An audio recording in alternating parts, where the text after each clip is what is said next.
Good day and welcome to another edition of the Military and Foreign Affairs Network. I am your host, the voice of reason.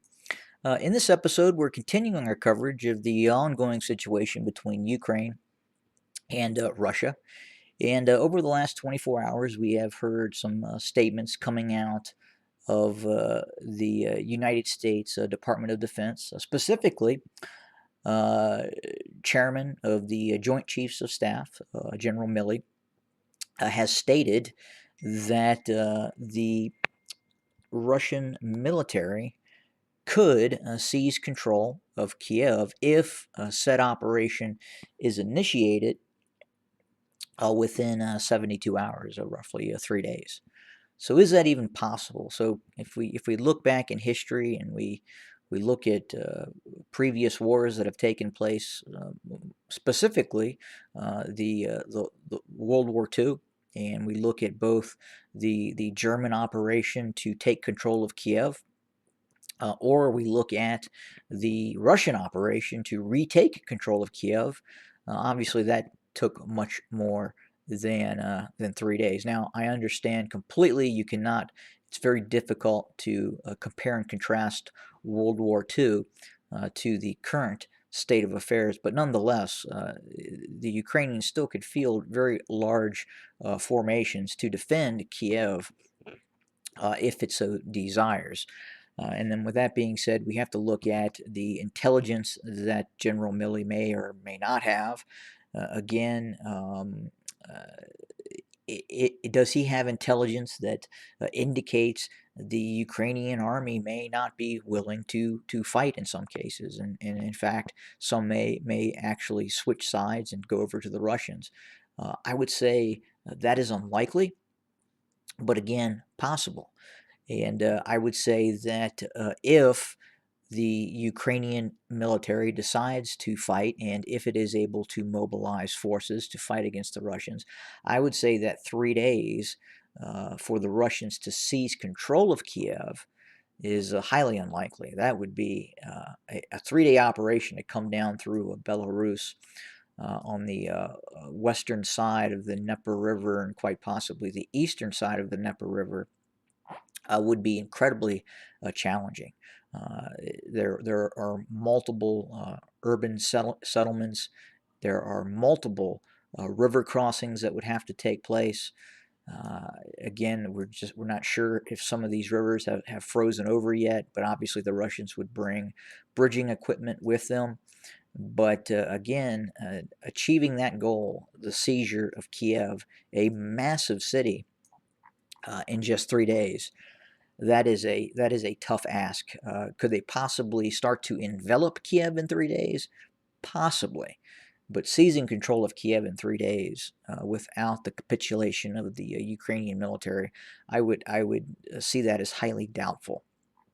Now, with that being said, I also wanted to look at the force construct that was being formed by the Russians in Belarus. So we have roughly 8 uh, mechanized battalion tactical groups. I've discussed the whole concept of the battalion tactical group in prior episodes. You can go back and check that out. Maybe I'll talk about that more in this episode.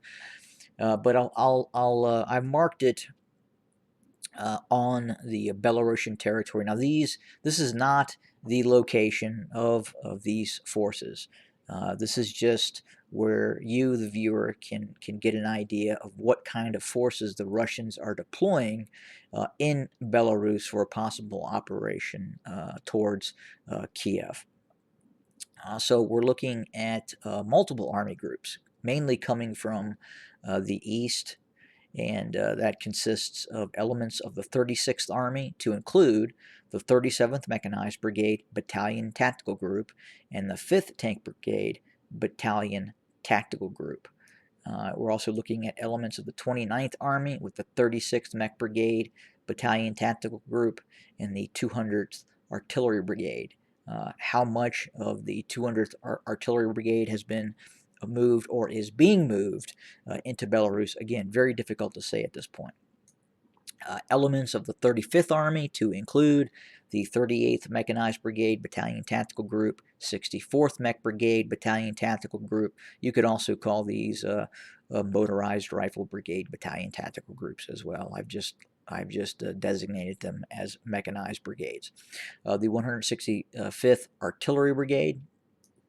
Then we have elements of the 5th Army, to include 57th Mech Brigade Battalion Tactical Group, 114th Mechanized Brigade Battalion Tactical Group, and the 394th Mechanized Regiment coming from a larger formation battalion tactical group.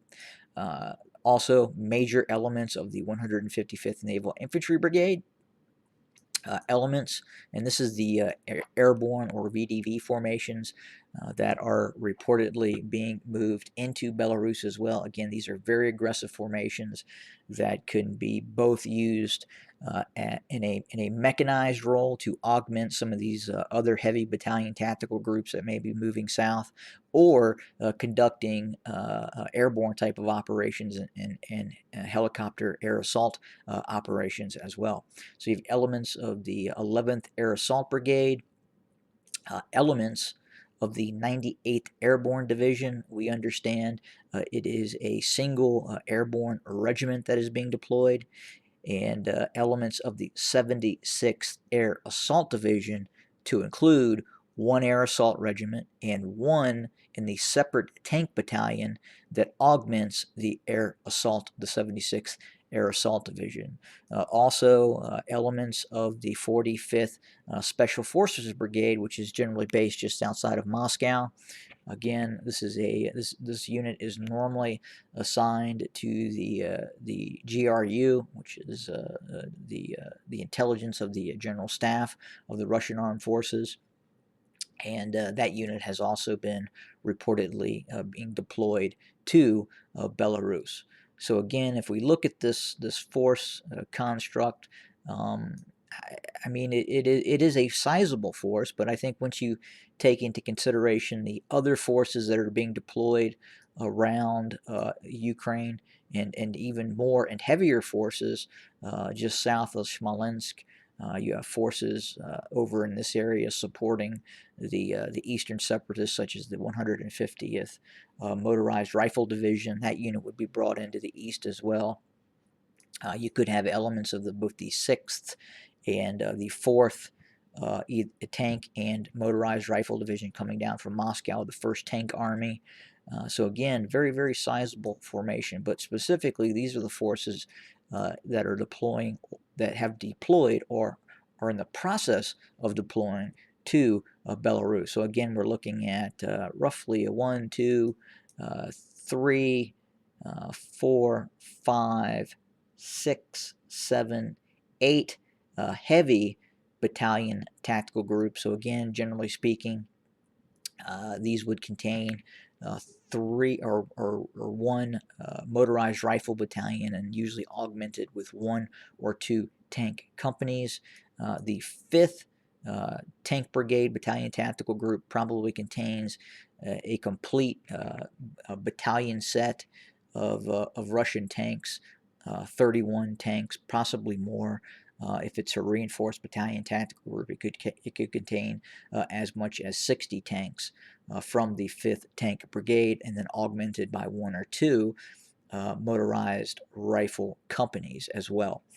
So again, a fairly sizable force, and then you take into consideration the 76 Air Assault Division's regiment and its tank battalion, the 98th Airborne Division, its airborne regiment that is also deployed, and then elements of the Air Assault Brigade, and then the 155th Naval Infantry Brigade as well. So again, quite a sizable force. And then there's the forces that we don't know about, right? Obviously, there are going to be further deployments, quite possibly, of GRU Spetsnaz and National Guard units that are also being deployed into Belarus. So, again, very sizable force. But could it be a force that could seize control of Kiev within 3 days or 72 hours? I would say that is again, a very optimistic objective coming out of the United States Department of Defense. I would say that, again, if we see large-scale capitulation on the part of the Ukrainian army, meaning it doesn't fight, and you have to understand there's both Ukrainian army, there is Ukrainian National Guard, there is Ukrainian Territorial Defenses forces that are going to be defending Kiev as well. So again, uh, very, very hefty order to take Kiev in 3 days, and I would say it's highly, highly unlikely. They could probably move close to Kiev, but I would say and threaten Kiev within 3 days. But seizing Kiev in 3 days, again, this is a huge city. Uh, I mean, it's huge, and it'll probably be very well protected with both regular army units of the Ukrainian military and territorial brigade units, and just people forming units to fight against the Russians within the confines of Kiev. I think if we go back to the 2014 revolution that took place, and we look at the amount of personnel that were involved in that and that were willing uh, to quite literally engage in running street battles with some of these Russian and Ukrainian Berkut units that were deployed. Again, uh, I think they would fight, and I think it would be very. It's going to be, if this happens, is going to be very, very difficult for the Russians to quite possibly enter Kiev. That's my take on it, and I hope this gives you an idea of what we're kind of looking at, either deploying to or in Belarus at the current movement. And again, there may be quite a bit more moving into Belarus as well that has just not been reported on. And that's it. Have a good day, everybody.